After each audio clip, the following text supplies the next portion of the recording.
Good morning, ladies and gentlemen. Thank you for joining us. Quick question to start the day off. We've got a power pack hour and 15 minutes so that you guys can go back to your business. But a quick question for everyone. Those who are 3 years and below in the real estate industry, those who are 3 years and below in the real estate industry, please press 1. Anyone that has more than 3 years, please press 2. I just want to see what's the gauge here on this group here. All right. I'm feeling good, Peter. I'm feeling good. Okay, so we got a mixture of 3 years below and 3 years and above. Awesome. What's the one objection that you will always get, or what is the one challenge that you will always get when you are trying to work on pricing with your landlord or your owner? Anyone? Just post in the chat box. What's that one objection? Price too high, agency fees too high. What else? Yes. The price is too high. What is the reason why they wanted their price to be too high? What's the number one thing that you can't work with the owners in working on their price coming down? What's the challenge? Anyone? Sentimental. Awesome. What else? Anyone? Price too high. Money. They think the value of the house is that high. They don't know the market. Awesome. Realistic. Less supply. Interesting. Economy is so uncertain. Want to see market response first. Don't really need to sell. All right. Giving up soon. Testing, trying to get back rental costs. That's a very good one. I want profit instead of loss. Not hurried to sell, not motivated to sell. Owner able to hold.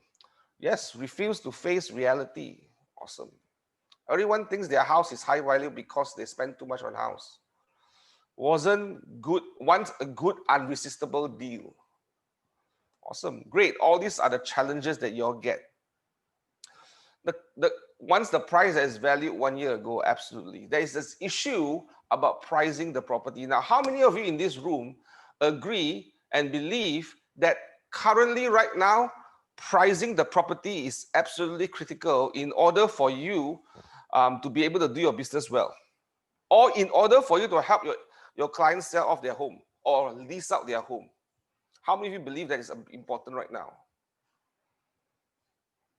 Yeah, absolutely. Now, there are about 150 of you, and I assume that all of you are coming into this class for the next 60 to 75 minutes to try to understand certain key concepts. And I have a few guests with me, which I will bring them on shortly.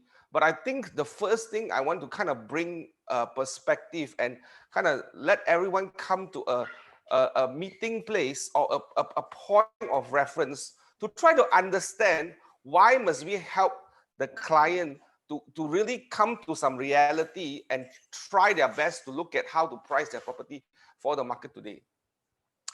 Now, in the situation right now, how many of you agree that we are going to still be in a buyer's market or a seller's market? It's still going to be a buyer's market, right? Okay, and why do you think we are going to be still in a buyer's market? Anyone in this room? Why? You don't know the future of the property market, absolutely. Why do you think that? Less buyers, plenty of supply, absolutely.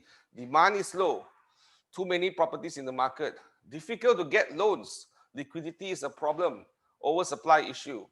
Now, how do you then communicate this and make sure that the client is aware? Now, you as a professional real estate negotiator or real estate agent, your number one key focus, it's always to focus on what's the reality of the market right now.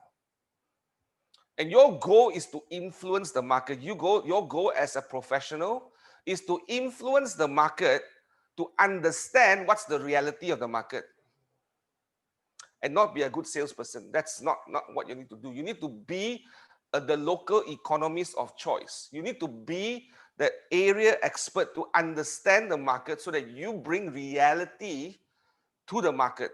You bring reality perspectives to the market. Does it make sense so far? Reality is the most important thing that we need to accept right now.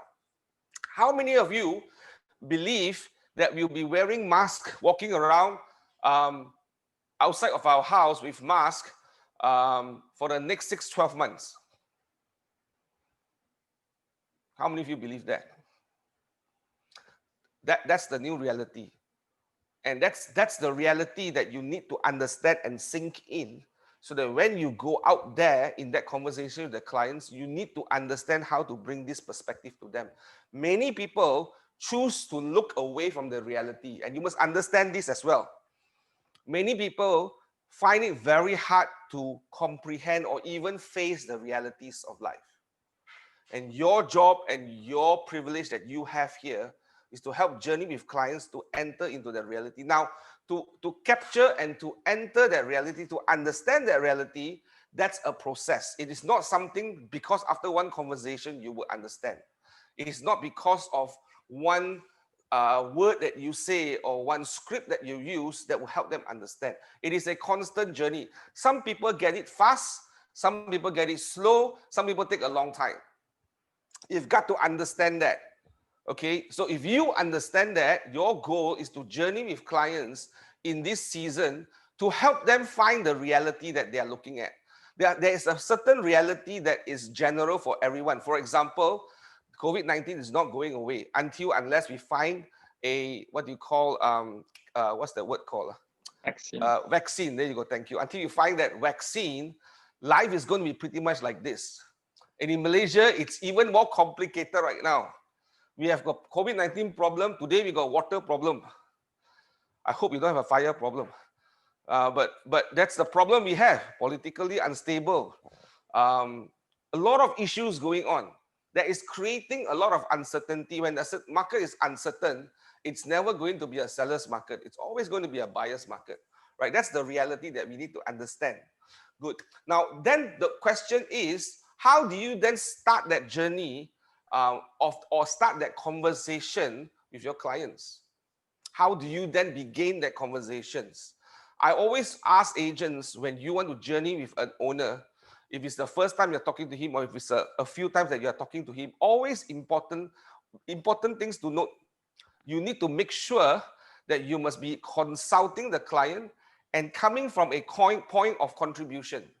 You must want to contribute to him. The first contribution that you should have is education. Educate your clients to understand the reality of where we are right now. And how do you start with helping them understanding the reality? You go by asking good questions. How many of you think that we will be wearing a mask until the next 2 years, 6 years, 6 months to 1 year? That's a question. Why do you ask questions in a consultation conversation? It's because when you ask questions, the person is thinking about how to answer you. The minute that person is thinking about it, suddenly there is a focus, right? So today, in the first part of this session, I'm going to go through certain questions that you need to be asking. And I think I've spoken of this many times already during our last MCO, but I think it's good to refresh ourselves. And later I will run a short role play with one of our leadership member here, George. We'll go a short 5 minutes role play for you to take down some scripts. Now, it's important for you to take notes, write down the questions that I'm going to share shortly, and take notes of that conversation. And as we interview some of our panelists later today, take notes and write some scripts, and please feel free to ask questions. The first question you need to ask your seller is, this is general, this is a no-brainer. Why do you need to sell? Ask them this question, why do you need to sell? You cannot help that person if you don't understand why he's doing what he's doing. You cannot help. And the danger of us going into that assumptions mindset and saying that, hey, this owner is difficult, hey, this owner is hey, this owner is greedy, hey, this owner just want money, which is the general thing that we can assume. But what if that person really has a need now, but he doesn't understand where the market is? He doesn't understand how do we price the property? Ask that question, why does he need to sell? Second question, how fast and how soon does he need to sell? Because if you know the why, you will understand the urgency. You want to understand the purpose, then you understand what's that time frame. I'm arguing with every agent today and say that if an owner is not in a position or not in a frame of mind that needs to sell within the next 30, 60, 90 days, that owner, if the guy say, I will take 1 year to sell, don't work with him yet. He is not ready for this market. This market, it's only ready for properties that is priced to sell. Someone was sharing the other day in their website, I think it was Naki, one of our agents. There are 100% listings, 20% are priced to sell, 80% are priced not to sell.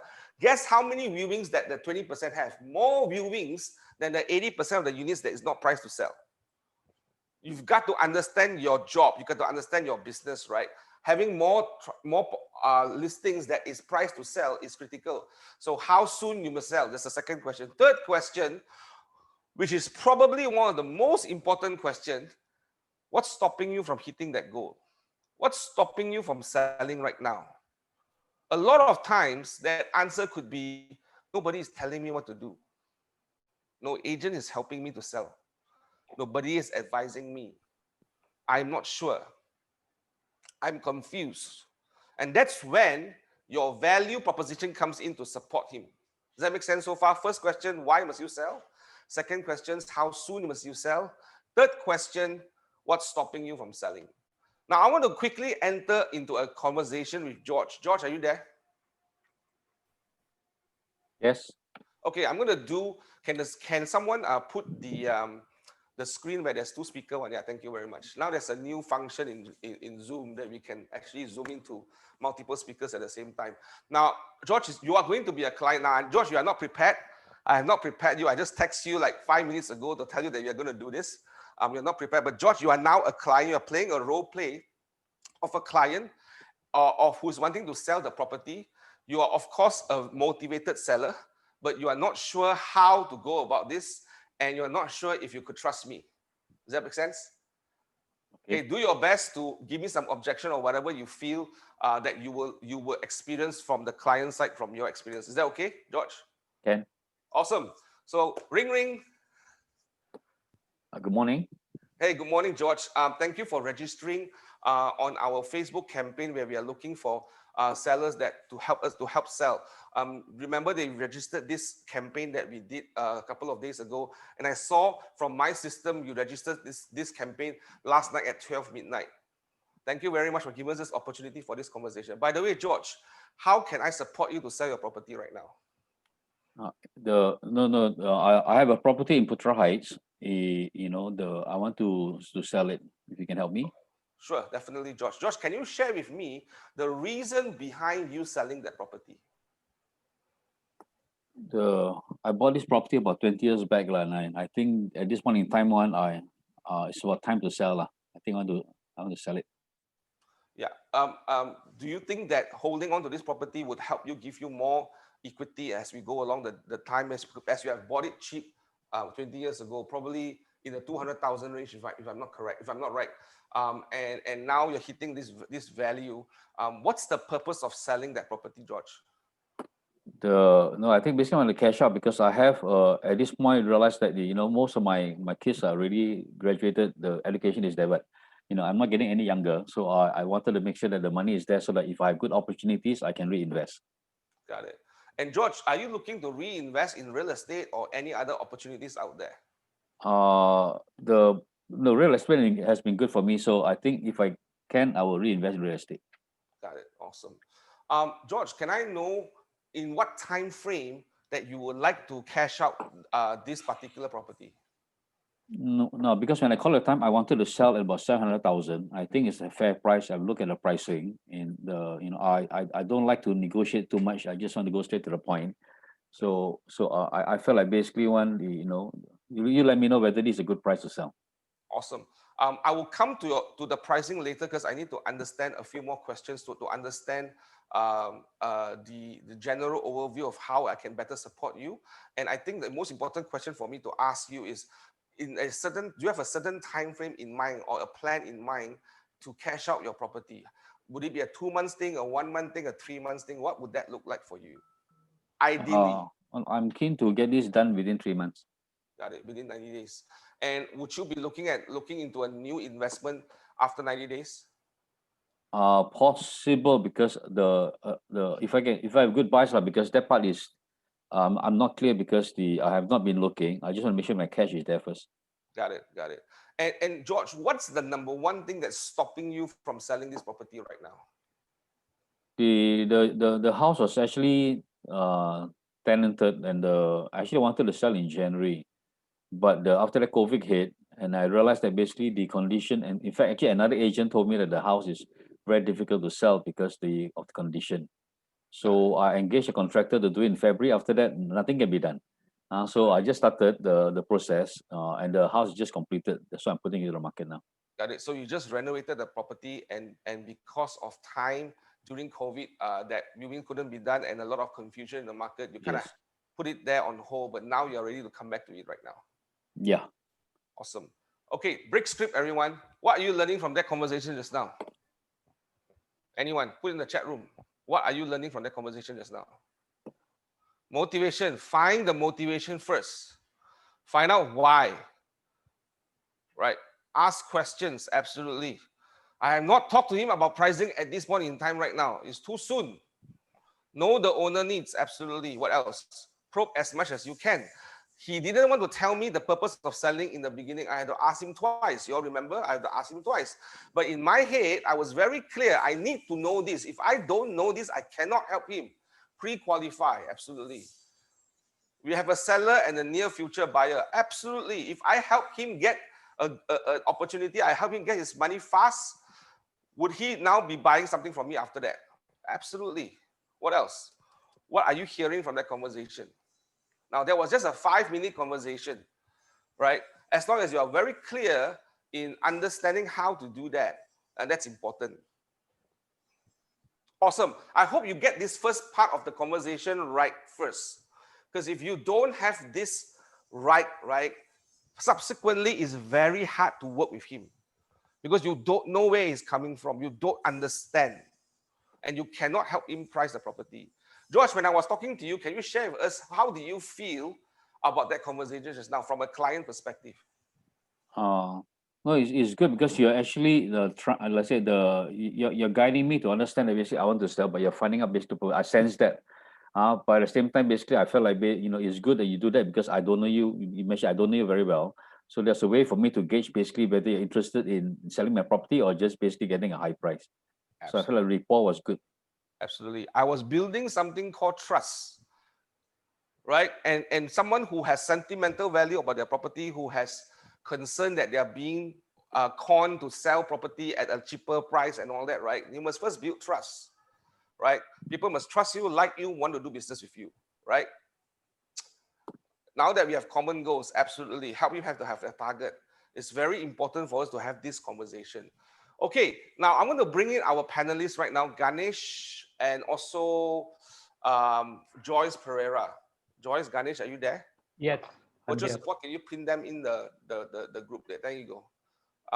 No, the other view, the 4-person view. You're able to do that? Joyce, are you there? Yes, I am. Okay. Can you hear me? Yes, I can hear you very well. Why are we not having that 4-person view? Is there a way?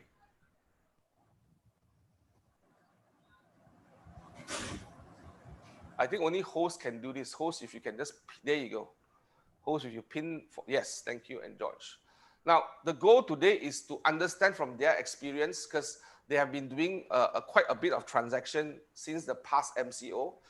From the month of April and to the month to right now, these people have been consistently transacting right now.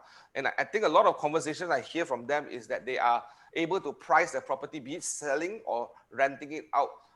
And this has been something that I wanted you all to actually experience and hear from those who are doing it, following a certain process system to help them understand how to have that conversation with clients. Now, I'm going to go around the room, maybe just to quickly introduce yourself. George, you all know George, but Joyce, can you just quickly introduce yourself and tell us where is your market that you're focusing on right now? I live in Ampang, so the areas that I focus in are UK Heights, Ampang Hilir, Utant, KLCC. These are within my 5-kilometer radius, so these are places that I do most of the work in. Awesome, thank you. And Ganesh, could you just kind of tell us what's the market that you're focusing right now? Hi, I'm Ganesh. I've been in this line for 29 years, going to be nearly 30. I focus basically in Taman Tun, PJ. I live in Bandar Utama, so PJ, Taman Tun, Bangsa, Damansara Heights. Got it. PJ, Taman Tun, Damansara Heights, Yeah. Bangsa. Awesome. Awesome. George, your focus is still Putra Heights, Subang, and Klang. You're muted, George. Yes, those are my areas of focus. Subang, UAG, Putra Heights. Also, I'm going to ask questions to you all. There are a few questions I want to ask you guys. The first question is, what was the approach differently that you took differently right after the MCO in May this year?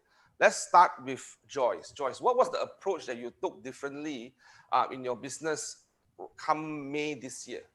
Can you share with us? I won't say it's something different, but it's something that I focus on a little more, which is connecting with the clients.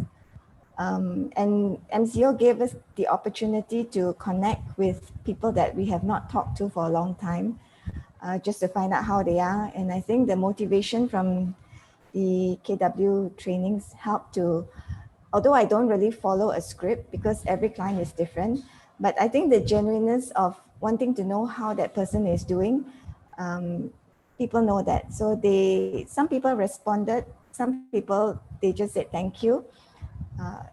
The other thing is I took the opportunity to also go back to my database and try to find who are those people that I have not really connected with for a long time. Would you say majority of those people that you connected are actually owners? Yes. Yes, awesome. Thank you very much. Ganesh, what was the different approach that you took during post-MCO from May onwards till now? Like Joyce, I started by building up relationship with clients, especially since the COVID-19 hit us. I know they were, a lot of them were concerned about the market, and I communicated with them about the real estate matters which affected them. And I had conversations with them regarding having the need to revise the prices, and that's something which I've focused on, price revision. I think pricing to sell was very important, and I realized the sentiment in the market was very bad, and I had quite a number of conversations with owners. Got it. Ganesh, how from May till now, just quickly share with us, and I'm not sure whether you know this, but what was the number of transactions you have done because the price was right? Can you give us a number, a figure? Basically, I had two big transactions which I closed during the after the MCO. One was in Damansara Heights and the other one was in Tropicana. The reason being was initially when when we put it on the market, we had the price which was pre-COVID, and that was something I didn't accept. And after some time, I renegotiated with the owners, explaining to them the need to position ourselves to sell. That was the most important thing. And I was actually a bit a handicap in the sense the data I had, I normally rely on data to convince owners, but the data was not updated because of the COVID situation. But I saw that the trend of sliding prices even before the pre-COVID.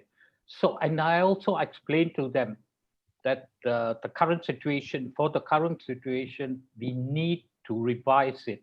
If not, the market is not going to move. The property is not going to move. And luckily for me, both the owners understood the need, and I was very lucky. I sold it within 2 months. Awesome. Thank you for sharing that. Joyce, how about you? How's that business for you since May till now? How does that look for you? Have you? I noticed you've been consistently closing almost every month from May till now. What's going on? I do both rentals and sales. So I think this would be a good tip for those who are starting out. sales don't happen every month for some of us, especially if you're doing sub-sale. I'm not sure about primary market because I don't really focus on it.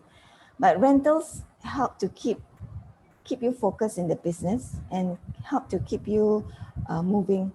So what happened is after COVID, some of the owners, there are more properties available than tenants. And a lot of owners were afraid that they will not be able to get a tenant for their property. So they were willing to talk about price again, right? The good news is that there are tenants. They are not new people coming because I focus more on the expat market. So there are not many new expats coming in, but there are expats that are moving around. Their budgets are slashed, so they have to look for something cheaper, but they do not want to compromise on the size or the number of rooms. So in fact, the rental market has been also quite active during this time, not just for me, but for other agents in the areas that I focus on also. As for sales, well, I give you an example of an owner. She wanted to, she held on to her purchase price. That means she said, I'll let it go at the price that I bought it for. Okay. So that was before COVID, and even during COVID, I mean, I was advertising, there was not much. But after COVID, the CMCO, what happened was there was a buyer that came, and he came with a price that was very low, much lower than what she wanted. And from experience, I don't just go straight to the owner and say, I have a buyer and this is the price. I've been scolded before. I have gone to the buyer and told the buyer, I have somebody who's interested. He sounds genuine, but he has not got the budget that you are looking at. He has made an offer. I do not know whether you're open to something that's below what you're looking at. And of course, the owner said, just tell me what it is. Okay. So when I told her the price, she was shocked. But because she is a seasoned in the property market, she buys and sells a lot. She knew that if she doesn't take hold of this opportunity now, it will be a long while before she gets another buyer.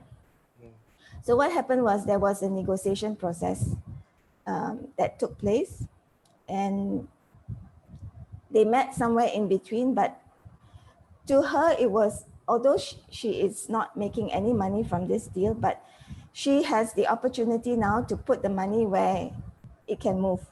Because at the moment, she's not getting a rental, and neither is she getting a buyer. So I think that helps in the conversation to also educate the client on what's happening in the market, who are the people who are selling, how many have been sold in this condo, when was the last transaction. If it was a long time ago, then the owner will know that, I have to act. If I have a buyer, I have to act. So that yeah. Yep. Thank you for sharing, Joyce. I'm hearing a great example of how being very transparent and honest with the buyer and the seller is very important in this season. How you bring that kind of conversation. Now, she didn't go and straight away say, hey, I got a buyer, you should accept it. She's coming from the point that, hey, I understand your pain. I know you're going to sell below cost or at cost, but if I've got this interested buyer right now that's looking at this below market value, and I think it's my responsibility to tell you that there's this buyer in place, and whether you want to accept or not, it's up to you. And that's the kind of conversation that we need to be having with the clients, the tough conversations. Because if you're not having those tough conversations, you are not doing justice for the fees that you're collecting. Remember, your goal is not to just close a deal, but is to help that person achieve their goal by selling or by buying, okay? George, what are some of the scripts that you will help us prescribe when talking to owners who are ready to sell and trying to help them get that pricing? What script would you use? If the owner is ready to sell, and the owner is actually updated on the market, then the script that I normally use is to I don't have an exact script in mind, but I would basically go in and say, the Mr. Owner, at this point in time, based on the information that you have, these are the three properties in the market. So I'll give the owners a comparison. That at this point, the property you're looking at is priced around this range, and the price is actually lower. Now, the property you're looking at is actually within the range that you wanted. Now, if the price that you have is within the range that you want, are you willing to make a decision on that? So I'll try to get a commitment on terms of pricing that the owner is willing to have. So if the owner says yes, within this range, I'm willing to decide.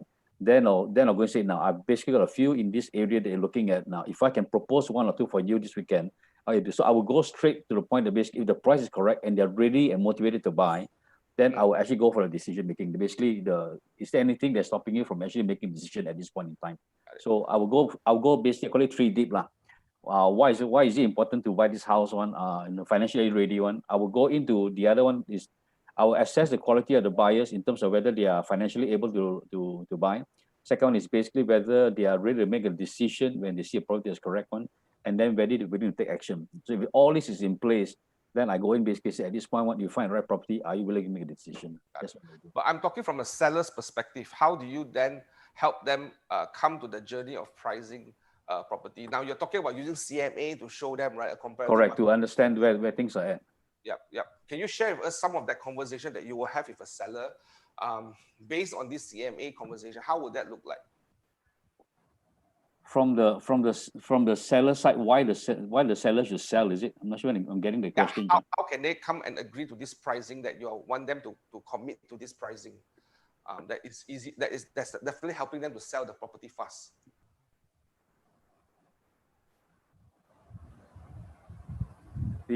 Like maybe I use one that's recent one that I'll let the owner basically at this point the pricing that the owner is putting on the market one is a fair market value, because before I actually see the owner one, I would have said that basically the property that area one, comparing to the one that is at one, the 20 by 70 houses in area one is priced between 550 to 600 range. The property basically that's sellable is between 600 and 650 now. You are pricing the property at about 650, which is within the market range at this point already. So your property can actually sell because your pricing actually just in the range of the smaller one. The 20 by 60 or 20 by 70 one is priced around 600 and actually 650. You're pricing it in this category that put your property in the highest possible light. So I think your pricing is right one. So I can actually bring my buyers one and transact for you. So I will help the owner understand that his pricing is not off. He's realistic in this pricing one. The market supports it. He's not overpricing it and then basically bringing the price down.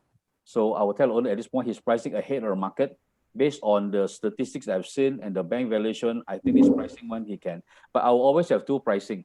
One that I think the owner wants and one I think will transact.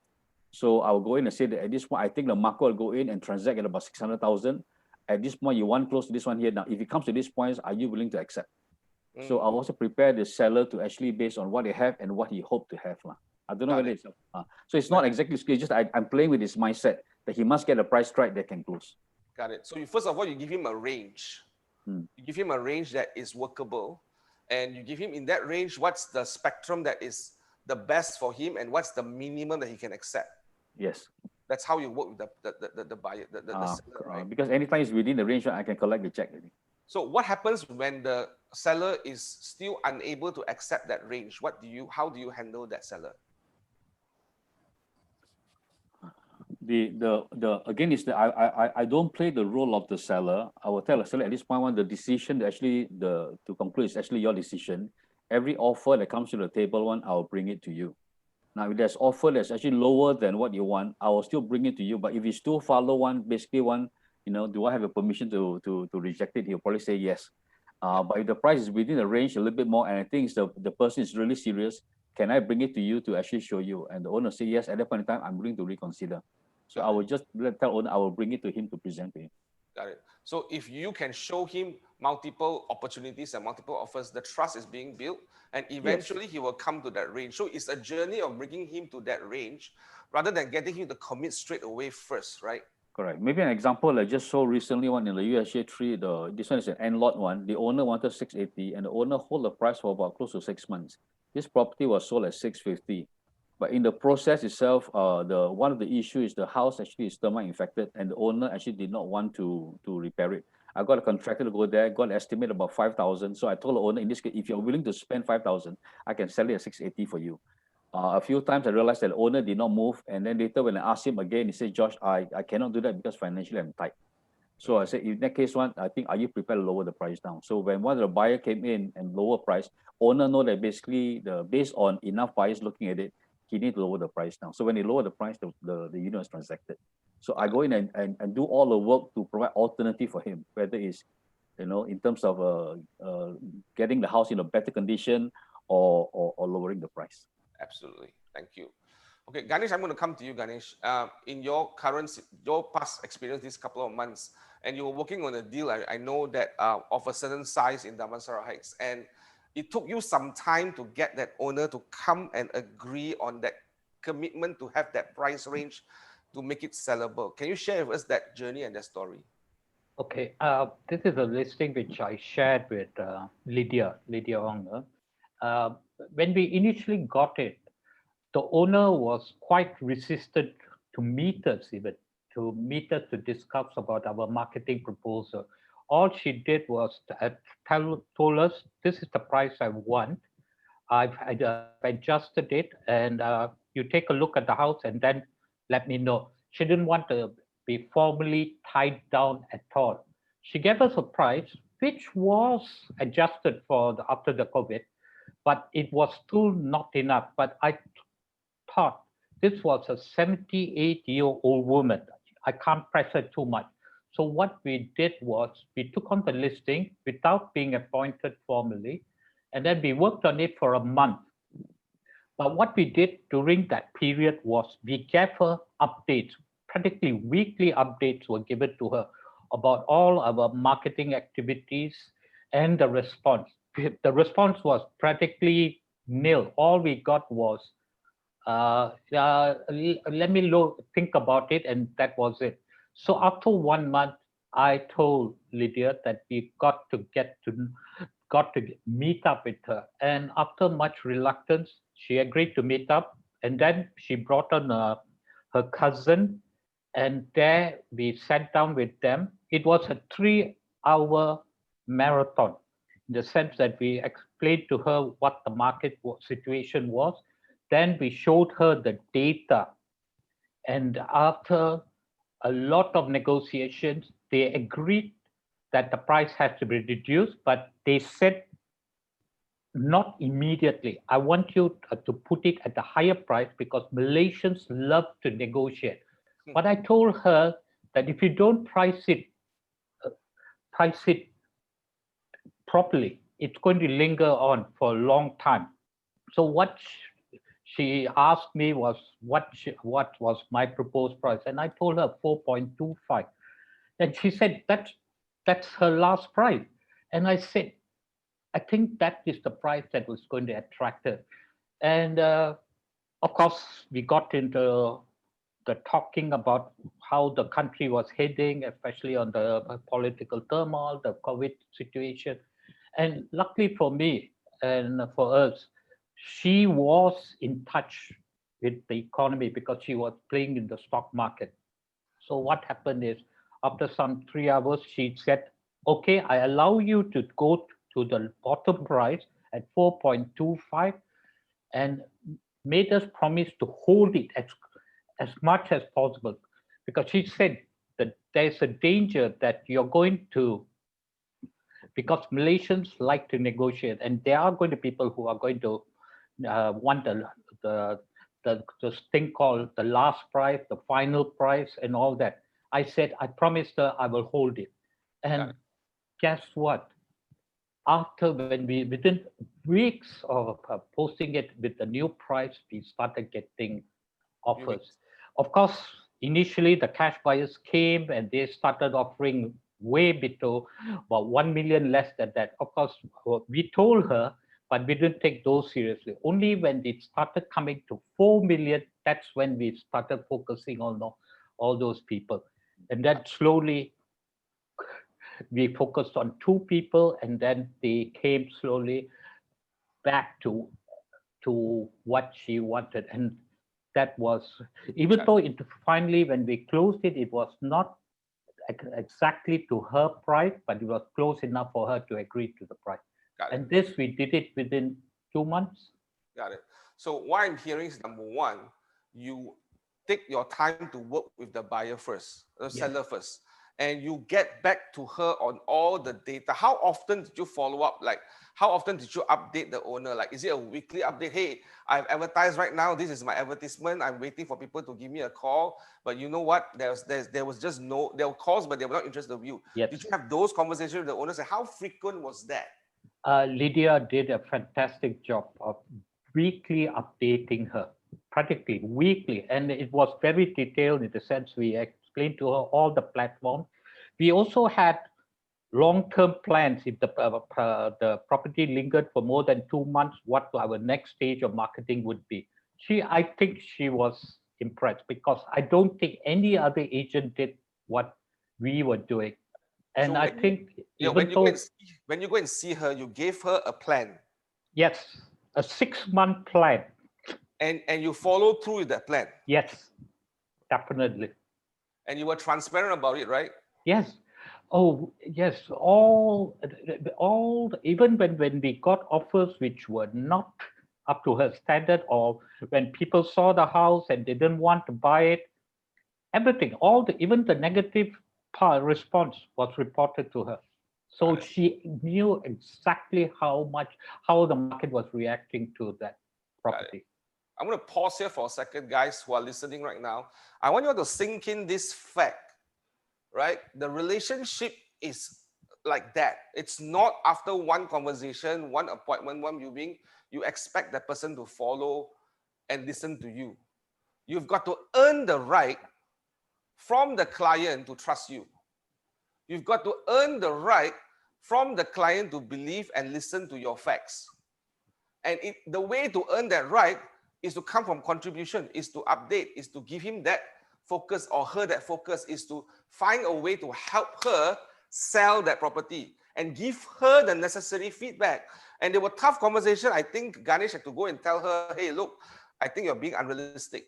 And this is why I think it's unrealistic. It is not a feeling based, right? It is a factual base. Remember this? You cannot solve the problem by being, I feel that it's not good. I feel people don't like it. The fact is this. Oh, last weekend, I have got 5 viewings and this is their feedback. All of them think it's overpriced. Does that make sense so far? Is that something like that? Is that what happened, Ganesh? Yes, Jonathan, some of the meetings, in fact, most of the meetings, you can ask Lydia, were 3-hour sessions. Every time, practically every month, we were meeting her, and they were 3-hour sessions. Yeah. And she was very detailed about wanting to know what was happening. Yeah. Ganesh, can I ask you, what motivates you to put in that kind of detailed planning to make it work? What motivates you? Actually, I took it on as a challenge, because initially when we went to meet her, she was just brushing us off. But I realized the house was old. Actually, when we priced it, we didn't take the value of the building into account. What we did was we priced it just based on the value of the land. And that was the strategy we went on. And she agreed to it. Yeah. But what motivated me was, after 1 month, she began, I saw signs of trust, and I thought the relationship was coming back in. And eventually, after signing it, I realized she depended on us. And that's why I made sure that I got the price right, as close as possible to the asking price. Got it. For those who are listening as well, remember this, the principle of valuation is that land appreciates, building depreciates. Through time, building will depreciate because based on utilization, the efficiency of the utilization, based on designs, based on repairs. So there is a depreciation on building, but land does appreciate, right? Land has that value. So you must remember that part as you talk to clients, right? That's how you evaluate. Your renovation for this year would look very different 5 years down the road. Your renovation for this year will look very different 10 years down the road, because the utilization and the efficiency may not meet the standards that is going to be 10 years later. Does that make sense so far? Right? So you get to understand that conversation needs to happen in a very intelligent way. What you are hearing from people like Ganesh or Joyce is they're using data to explain to the client. They're using data. Data comes before emotions. Evidence comes before emotions. Show them the evidence. Work with the emotions, but show them the evidence first. And when we don't have evidence, right, the conversation becomes very emotional. It doesn't go anywhere. It doesn't get anything done, right? And some people need 3 hours to talk. Some people need half an hour to talk. Some people need 5 hours to talk. Some people need 1 month. Some people need 2 months, right? Everyone is different because everybody is different and wired different emotionally. And also, I think it's also based on their needs at that point in time. Okay, cool. What are you learning from this session today so far? How many of you are learning something? If you're learning something, please press yes. Joyce, I'm going to come to you right now. In your journey of trying to get that price right and trying to price that property, what are some of the challenges that you face and how do you overcome it? One of it is the owner wants the highest price possible, and sometimes it is outside of the market value, current market value. He may have bought it at, okay, for example, there was a condo in KLCC where the owner said he wants to sell it at the price he bought it for, which was, he bought it sub-sale. So he bought it at a higher value. And at the point when he bought it, property market in KLCC was riding on a high wave. So he bought it quite high. So now when prices have come down quite a bit, he wants to sell it. He said, actually he wanted to sell it for much higher than what he bought it. And I told him, I gave him the data. These are transacted prices. Market has come down. Properties that are 10 years old and below, and more than 10 years old or 8 to 10 years old do not command this kind of value anymore. Although he did quite a lot of renovation to his house. And I did go through the needs analysis with him. Why are you selling? How soon do you need to sell? And I found that he actually needed to sell pretty soon, but he didn't want to compromise on the price. So I gave him I told him the outcome, the likable outcome of what we are doing. I said, because you are the client, I will advertise at the price that you have set.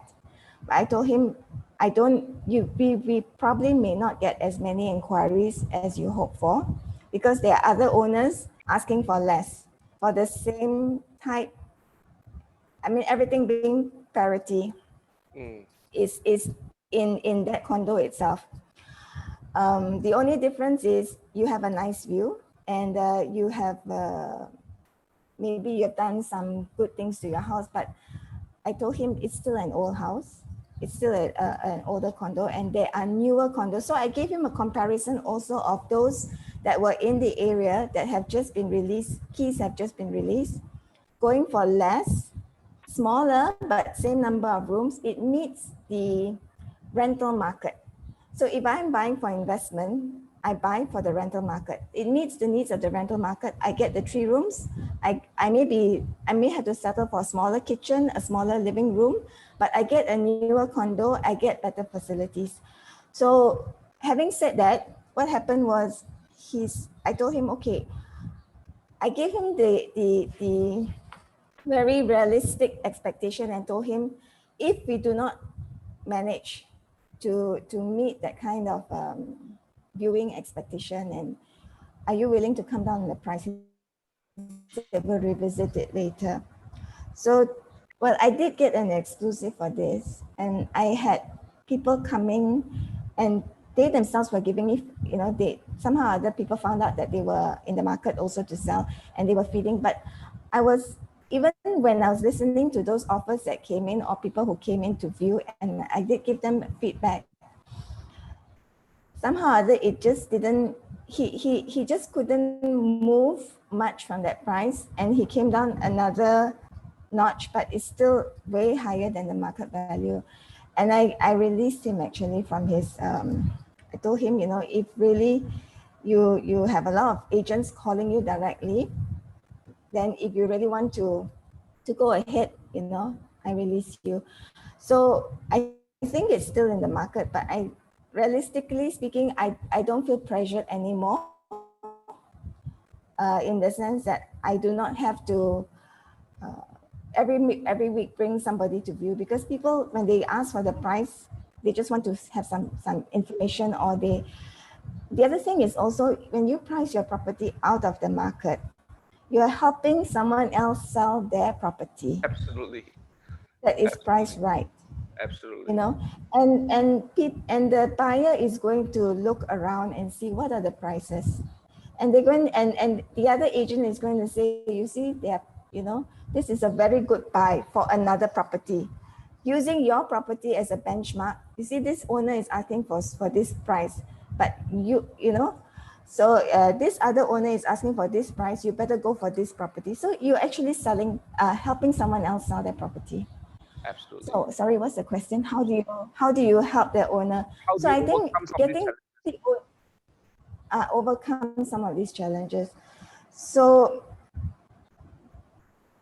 one way is to really help the person to see, and if that person really can see it and can come down on the price, then it will help both of you. It's a win-win situation. But if the person doesn't really see your point, then I think it's good to not to severe ties.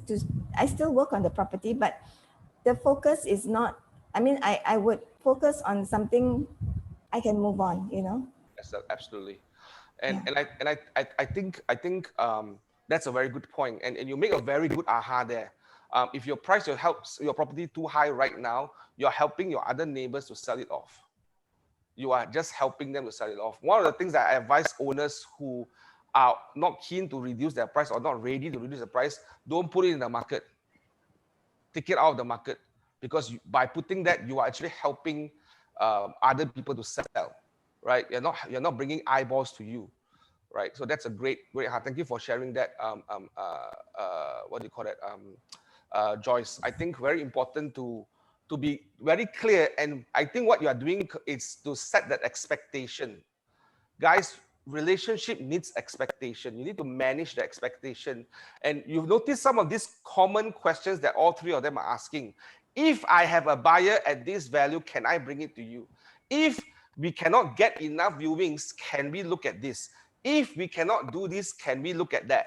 Does that make sense? If we cannot get enough viewings for the next 3 weeks, are you open to reduce the price? So it's a journey, right? It's not something that overnight they can accept.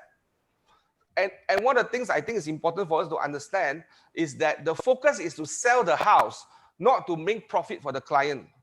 Profit is the effect from selling the house. They will not get any profit if they don't sell the house. You must understand that the focus is how can we sell the house for them so that they can get profit. But if they just only want profit without selling, it doesn't exist. You know, in the buyer's market, if you read the book Shift, right, on page 137, there's a small note here. In a buyer's market, sellers are often going through the 5 stages of grief. 5 stages of grief, and this is the stage. I'm going to share this with you all right now. Write this down. Number 1 stage is denial. I will deny that my property is overpriced. I would deny that the market is bad. People still buying one, can one. I will be in denial. My house is very nice. Sure, I got to buy one. The kitchen is 500,000. I got a sub-zero fridge. Someone will pay for it one. They are all in denial. Second stage is they are in anger. They're very upset because they didn't meet their expectation. Every time when a human being don't hit or meet an expectation, you get upset. An example, if for men out there, the wife asks you what time you're coming home from dinner, you say early. And the wife thinks in her mind early is 6 p.m. In your mind is before 12 midnight. You come back 11:45, say, honey, I'm home for dinner. I'm early. What happens? Who gets upset? Your wife upset or not? Right? So it's about expectation, right? Third thing, they will start bargaining with you, bargaining with themselves. They start going through this bargaining process. And after bargaining, right, they realize that they actually have not much to bargain on because of the current situation. They will go to the fourth level. The fourth stage is depression. They will be a little bit depressed. They will be a bit upset for a few days. And this is the most important part for you to journey with them, to continue that conversation. And then level 5, when they're in the fifth range, the fifth stage, it's acceptance. They begin to accept. Now, if you don't go through this process, it's hard for you to accept. You hear stories right now that people in this conversation here, this panelists here, goes through a process. And I think this is the human process. And your job as a professional real estate negotiator is to counsel them or consult them through this process. And the way you help them is to quickly bring them to reality. Your job is to bring the reality of what's going on in the market to them. Very important. And then manage the expectation of this reality by being very honest and transparent about things. Okay? Now we got some questions here. This is the question for Ganesh. How do you work with full confidence when you know that once the property goes out at this price, there might be other agents out there approaching your owner? Easily done by having exclusive appointments only. I only work on exclusives. There you go. And because Ganesh or an agent who is so prepared and come with a plan, an executable plan, and is accountable about that execution of plan, you then deliver the value, you earn the right to bring trust to you.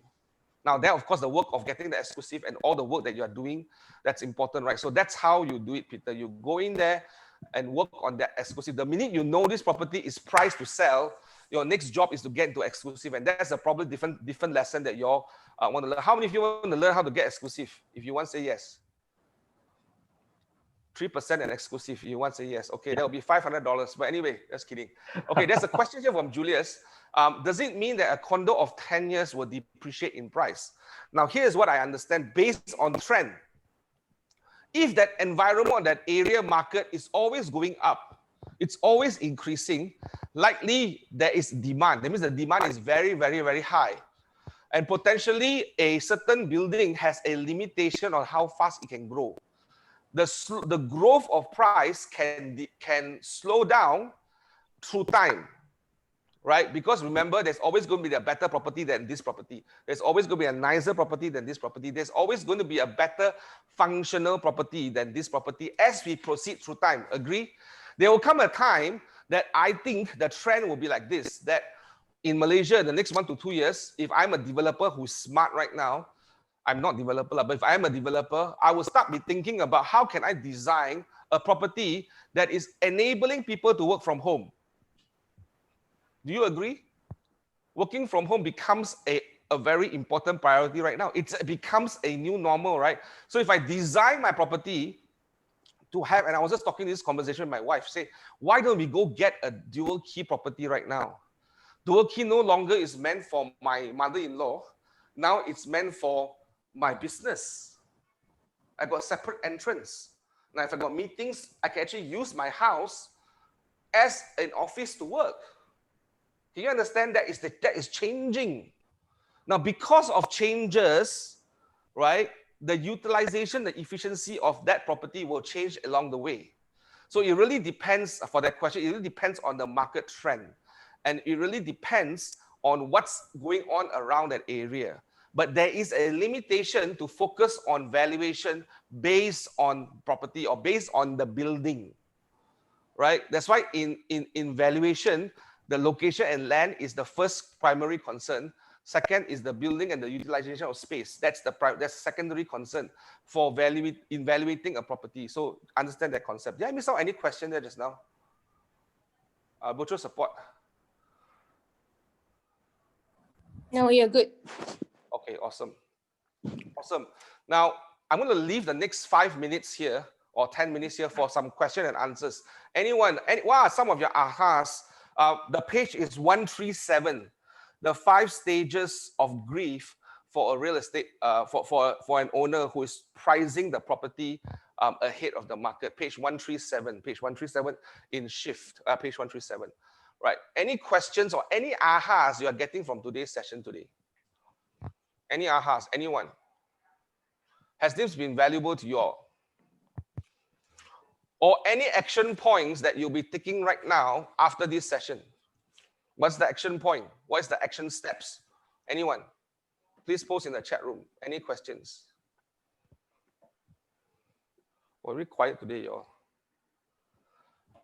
While waiting for the questions, let me quickly ask Ganesh. Ganesh, what's your plan moving forward in this CMCO? How are you going to work on your business in this new CMCO right now? What's your focus? Basically, of course, pricing was important to me earlier before the MCO. But for me right now, I will prioritize. Exclusive and 3% was my top priority before that. But now, without the exclusive, without the pricing right, I won't take the exclusive and 3%. That is very clear to me. And that's something you learned in the past MCO, am I correct? Yeah, yeah. Right. And you are in this business 29 years. Yes. And you are learning new things as well. Yes.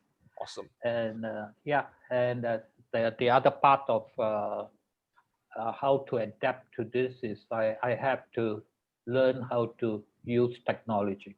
And that's my biggest challenge right now. Awesome. And that's your commitment to make it happen. Yes. This new MCO. Awesome. Thank you very much. By the way, Ganesh is just only 29 years old, so he's okay. Started very young in real estate. Okay. So how about you, Joyce? What's that? How are you going to approach in your plans moving towards in this CMCO season right now? What are the things that you're going to do?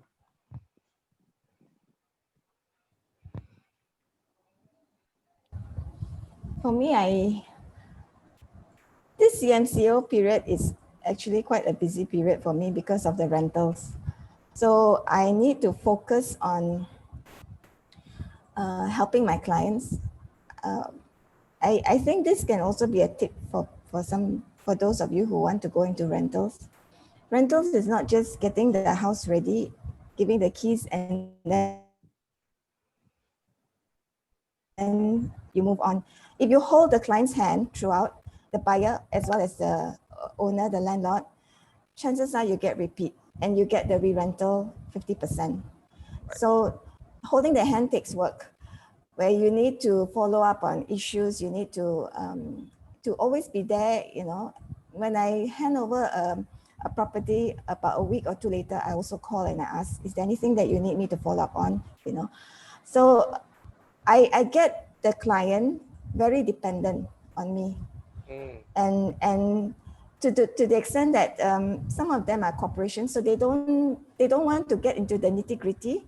So you know, like when you are doing follow up, you need to email, and by right they should email me first, and then I reply the email. But they just send me a WhatsApp follow up on this, and then when I do it, I will do the email, and I will put the whole story in the email, so it becomes a record for everyone.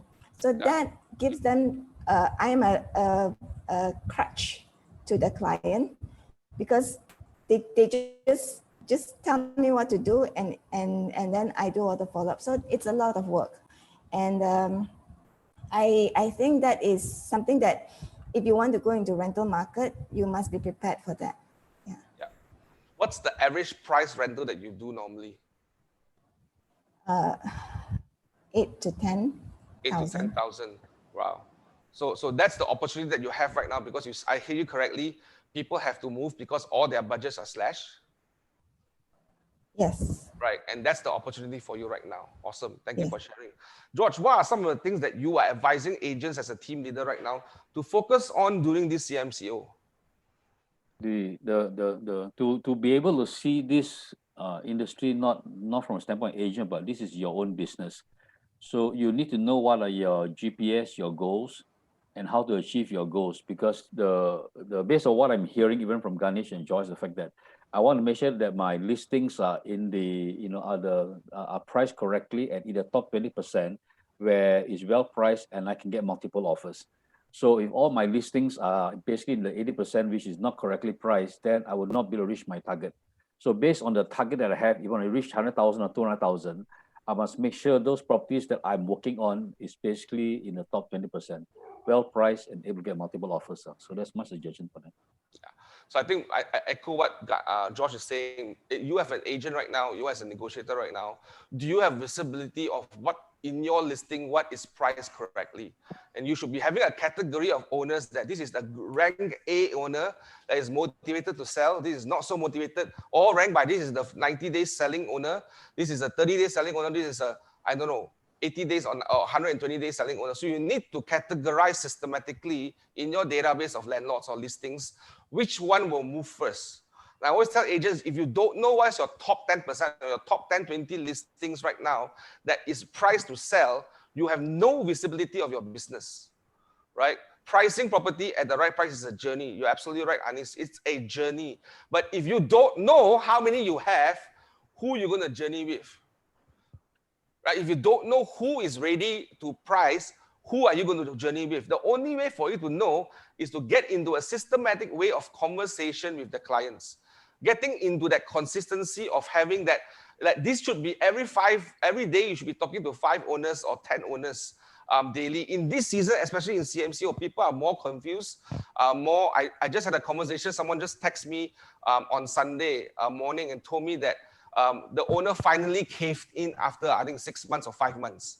Finally accept the fact that cannot sell at this price one, right? Finally, so that is a process. As I say, some people take 1 year, some people take 5 months, some people take 1 month. But if you are not systematically following up with them, he's going to call someone else, right? Just because he's not ready today doesn't mean he won't be ready, right? Remember that. Anyone else? Any other questions that we have? Shamila has a good question about valuating properties. How do we evaluate the market right now? I think the challenge that we have right now, number one, our data is super slow. And if you look at our NAPIC data for the last 6 months, last 3 months, it's not the best because the transaction has been slow, registration of title has been slow. So that is a problem. So what you need to understand now, I think, is to understand what's the listing available in the market. You've got to be very hyper-focused. Hyper-local focus in that location is very critical. And looking at understanding what's available in the market, what are they pricing, and knowing the clients first, how fast they need to sell, right? Cool. Alice has a question here. Some owners will negotiate on commission when taking listing during pricing property conversation, or when there is an offer but at a lower price. Ganesh, you want to take that question? This guy LS, he has a question. Some people will negotiate on commission when taking listing during pricing property conversation, or when there's an offer but at a lower price, they want you to slash your fees. So what do you do, Ganesh? Basically, I will make them understand that when they appoint me exclusively, I'm not going to be working on this on my own. I network with other agents. And if they cut on the commission, they are actually not only demotivating me, I would not be able to attract other agents, bring their clients to show their property. That's something which they must understand. The moment you cut the commission, you cannot. And then also I explained to them, marketing expenses have gone up. I would have brought for them a marketing proposal, and I would tell them, you cut that my commission, I will not be able to commit myself to do all this. Got it. So your marketing plan has implication on what's the cost you're going to spend on this. To a certain extent, not detailed, but I will explain to them the costs involved, and especially when the property is not sold within the, say, 2-3 months. My marketing costs will go higher because I will have to take a lot of cost in marketing it in different ways and all that. And they will see that. And I tell them, I will not be able to do it if my commission is cut. Got it. Awesome. So that basically it. And I tell them, put yourself in the shoes of, you put yourself in my shoes.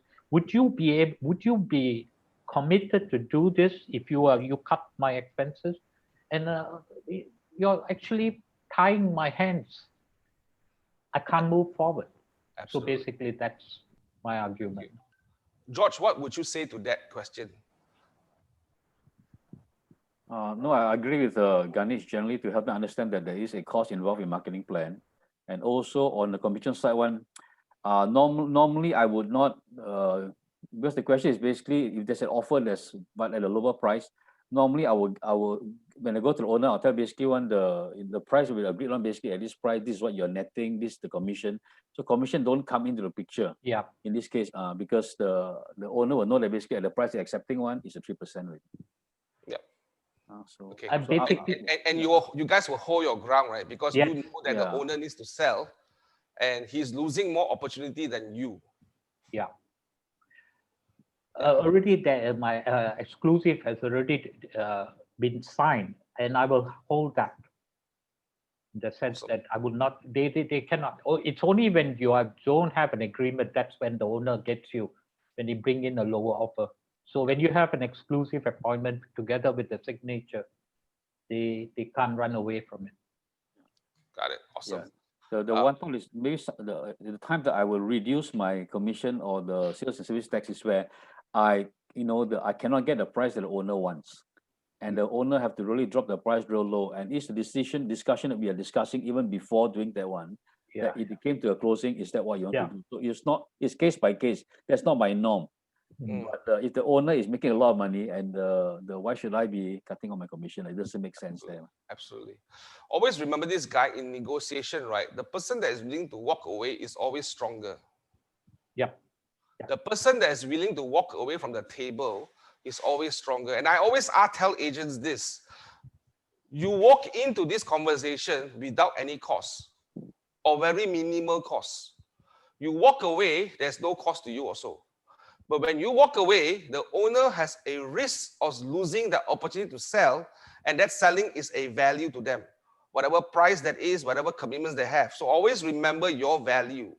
Always remember the value that you bring to your table. Now, if you have no value to the table, then you cannot negotiate. But if you know your value, and if you understand that you are willing to lose this, but because you know your value is there, right? You hold that ground, normally that person will win. Always remember, the stronger person wins the negotiation. And the stronger person is always the person that's willing to walk away. Because you can walk away and go to another deal. Remember this. Remember this. Walk away and go to another deal. And it's easier said than that, I understand. But if you come from that mindset, this is what I think we all should be doing. Marketing plans. May I know with those marketing plans that you all have been carrying out, which method is more effective during this period of time? I think Eileen is asking in terms of what kind of marketing stuff are you guys doing right now? Joyce, what kind of marketing opportunities are you doing right now? Yes, yeah, go ahead. Joyce, go ahead. Marketing as in I do advertise, I do network, and I think that's about it. And you go to your database and start calling them, right? I do inform people who I can match the property with, and I will tell them, okay, I have this good deal for you, or sometimes a buyer may ask for something else in another area, but I feel that through understanding that person's need, this property would suit that person also. So I will suggest another property, and sometimes it does, it is something that, yeah, that was what they are looking for, although it's not in the perfect area that they wanted. But so it's matching people to the properties that are in hand and prices that have come down. So sometimes a person could want a property, but at that moment the price was high, and they are actually watching, and they say, let me know if something else comes up or in the area that fits my budget. And if the owner suddenly says, okay, I'm willing to go down the price, quickly go back to that person and say, listen, the owner has come down and this price is available to you. I think you can still negotiate a little bit more. So then you can actually match people that way. Yeah. So managing a database is very critical right now. Using technology, or you have a process to manage your database, that's really important. Ganesh, what are some of your marketing efforts right now that you are using in this season? Other than the networking, the database, putting it on as many property portals, I am now recently on a certain property, which we have an exclusive. I'm targeting agents who are uh, specializing in that area. In fact, we have targeted 160 of those agents in that area who are doing it within the same price range. Yeah. And then we are going to have a video. We are going to have send them photos, inviting them, and owner is actually quite motivated. We are also offering them higher commission. So this is because we are gone to the last stage of our marketing, and we are incentivizing it to those agents we have targeted. So you are supporting the agents in your market to give them opportunities, at the same time give them tools to market to their clients as well. I like that very much. Yep. So it can be very creative. What are the key words to be using, to be thinking about in this season? Virtual viewing. If you don't have a Matterport, walk around with a camera on your phone. Buy a stabilizer, go around and take a shot. You never know when we'll be in TEMCO. Look at the cases that we are having right now, right? Virtual viewing, contactless viewing, right? Contactless effort, right? Going through a process where you are able to do it virtually, and technology is one way to do it. Okay. Okay. Because of time, there's so many questions here right now. I think Joyce and Ganesh and George will be always available if you can reach out to them personally and all that. If you want to, they are always available to help everyone. I want to go to the announcements, please. I will come back to you all later for the last words, but can I have the announcements, please? Now, this is the training calendar that is happening for this week. Some of you asked this question: how do you market? What's that market? There's a great question right now. What's that marketing opportunity for us right now in this season? I will highly encourage you to come to the Thursday morning session with Tyler Shields. He has been showing how he used KW campaigns on command, which all of us have. Those who are KW, that you have access to command, you can go and learn how to create campaigns for a very cheap price to get leads. The leads that I'm testing right now is between $1 to $7 per lead, right? On command campaigns, and it's very easily. And I think Tyler will be going through with you all. So I encourage all of you to sign up for this course on Thursday. I think on tomorrow we have the end financing training. I think end financing is also very important. That on Wednesday, now we hear a lot about data. You hear a lot about trends. You heard a lot about market analysis, right? We have Wing. Wing is probably one of the most analytical speaker or trainer that we have in our region.